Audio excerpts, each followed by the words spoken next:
Bem-vindos ao segundo vídeo da série Inflamação. Se você não viu, acompanhe nosso primeiro vídeo. Vou deixar aqui abaixo a descrição. Aproveite também para se inscrever no nosso canal e compartilhar nas suas redes sociais, ok?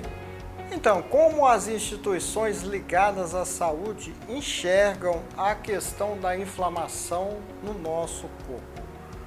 Por um lado, temos a indústria dos medicamentos que buscam incessantemente as fórmulas mágicas, a pílula que sozinha seja capaz de resolver todo e qualquer problema de inflamação. Na história existem relatos de muitos medicamentos que pretendiam fazer isso, mas que foram tirados do mercado porque matavam mais do que curavam as pessoas. Ou seja, ainda hoje a indústria dos medicamentos busca convencer que a melhor alternativa seja as pílulas que prometem muitos milagres. Mas, segundo a comunidade científica e a medicina funcional, as doenças inflamatórias não são fáceis de serem tratadas com pílulas, tá? E muitos médicos, infelizmente, não estão treinados a lidar com essas doenças inflamatórias. Seria talvez preciso uma renovação na prática clínica, já que a causa das doenças crônicas são muito complexas, né? Resultam de fatores iniciadores modulados por fatores genéticos e ambientais que influenciam a expressão gênica para a ativação do processo inflamatório. Portanto, nada tão simples que possa ser resolvido apenas com uma pílula mágica. Cada indivíduo é único e os mesmos fatores que atuam sobre uma pessoa que tem um genótipo pode gerar mais doença do que na outra pessoa que tem o mesmo genótipo. Ou seja, nossos genes, gente, é que mandam quando estão mergulhados em um ambiente que é único para ele. A nutrigenômica é uma ciência, por exemplo, que mostra como os micronutrientes e macronutrientes influenciam a programação metabólica das células e tem importante papel no controle da homeostase celular. Mostra como os alimentos interagem com os genes de forma a modificar o risco de doenças crônicas comuns, como a diabetes, a obesidade, o AVC, o infarto, alguns cânceres, etc.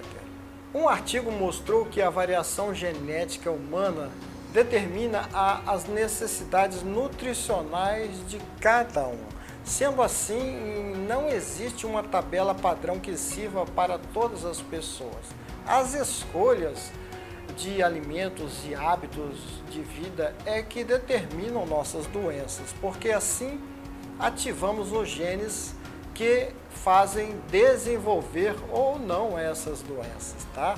Muitos alimentos fazem mal ao nosso corpo com resultados danosos ao longo prazo, mas os genes por eles mesmos não viram doenças, apenas quando estão inseridos em um ambiente nocivo que os estimule e que irão acordar, né?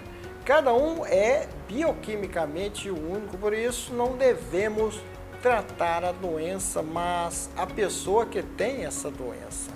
Cada um só desenvolve as doenças que tem suscetibilidade, que tem genética e que tem hábitos que modulam, né, seus genes. Segundo esse conceito, uma doença é um evento dinâmico na vida de um indivíduo, dado por desarmonias, desequilíbrios e influências perniciosas.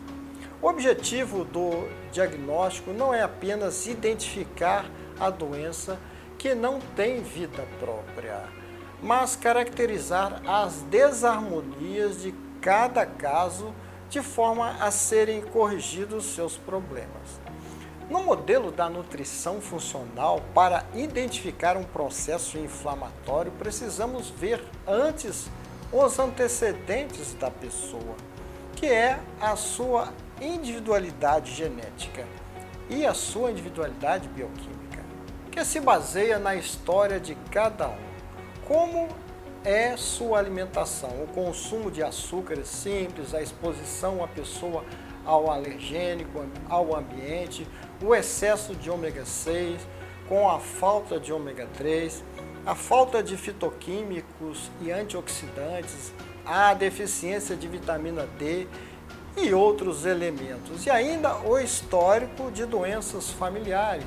Isso tudo influencia os gatilhos para iniciar um processo inflamatório, que pode ser uma isquemia, a falta de oxigênio, o uso de substâncias glicadas e oxidadas, as toxinas de bactérias ou do meio ambiente, os alimentos alergênicos, os micro-organismos, algum trauma, um frio, calor, uma radiação, as citocinas e quimiocinas, a hiperpermeabilidade do intestino. Tudo isso são disparadores ou gatilhos da inflamação. Esses antecedentes já falados, mais os gatilhos da inflamação, passam então em conjunto a sensibilizar o ativador gênico principal da inflamação, que é o fator de ativação NF-κB, que vai seguir para expressão ou expressar inúmeros genes pró-inflamatórios e anti-apoptóticos, tá? Codificando ainda as toxinas e disparando assim os mediadores metabólicos, como a fosfolipase A2, a ciclooxigenase, que é a COX-2, a lipoxigenase, e ainda atuando sobre genes pró-inflamatórios, que vão liberar as moléculas inflamatórias, as prostaglandinas, os leucotrienos, os tromboxanos, que ainda vão ativar o sistema imune. Isso vai acabar por retroalimentar a ativação do fator nuclear κB, continuando nesse círculo vicioso. O processo libera radicais livres, altera a célula, o tecido e depois a inflamação chega ao órgão e ao corpo inteiro. E esse conjunto de agentes efetores vão criar as condições clínicas que nós já conhecemos, que são essas doenças, que têm vários nomes. Por exemplo, uma gastrite, uma úlcera, uma colite, uma obesidade, diabetes, infarto, alergias, uma asma, uma artrite, uma hipertensão, uma tiroidite. Pode gerar uma doença autoimune, um Alzheimer, um Parkinson e muitas outras, tá? Por isso, com essa visão da nutrição funcional, não se deve pensar em tratar a inflamação com um anti-inflamatório ou um corticoide que apenas bloqueia uma enzima.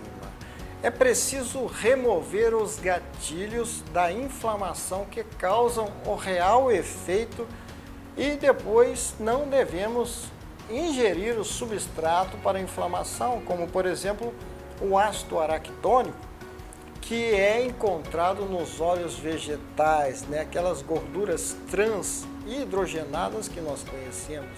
Quando se remove da nossa dieta essas gorduras, mudamos a membrana das nossas células e prevenimos a inflamação.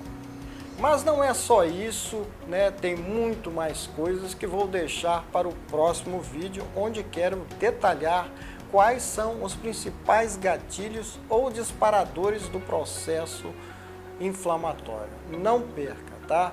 Aproveite agora para se inscrever aqui no nosso canal e deixe seu like nesse vídeo se você gostou. Compartilha para que mais pessoas tenham acesso a essa informação. Te espero no vídeo 3 dessa série. Tchau, tchau.